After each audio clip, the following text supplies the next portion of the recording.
Good morning. This Wednesday, the 19th of October, I'm Grady Wolfe, a market analyst with Bell Direct.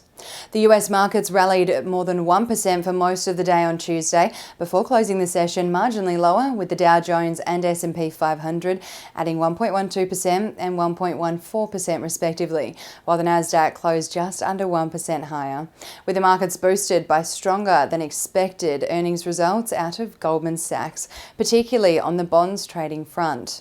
The big banks in the US reporting solid results overseas eased investor fears of a recession, as the results show investors are still spending. We're seeing big swings in the markets of late due to a seesaw effect on consumer spending remaining high, which eases recessionary fears, against inflation also remaining stubbornly high, causing central banks to raise interest rates to dampen spending and potentially send economies into recession. Investors are constantly torn between recessionary fears and inflationary fears. For the markets to settle down, investors will need to see economic growth with lower levels of inflation.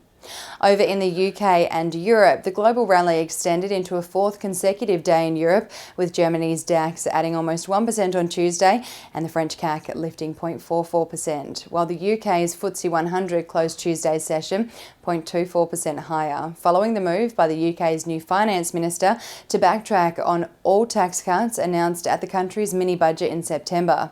On the commodities front, it's a red start to the day across most commodities this morning, with Brent crude oil trading down 1.14% at $90.62 a barrel.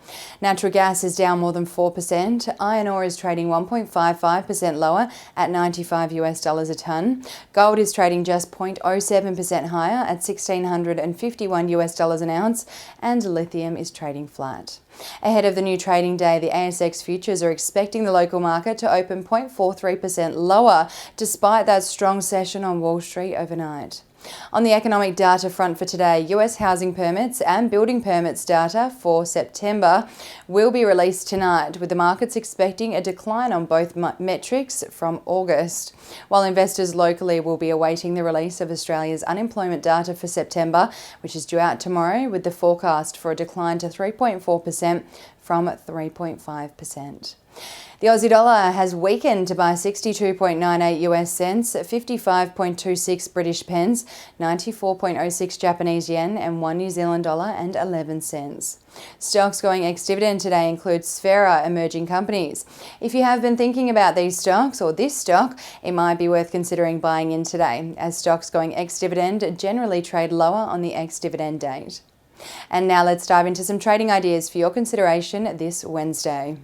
Trading Central has identified a bullish signal on Weebit Nano, following the formation of a pattern over a period of 19 days, which is roughly the same amount of time the share price may rise from the close of $2.36 to the range of $2.63 to $2.69, according to standard principles of technical analysis.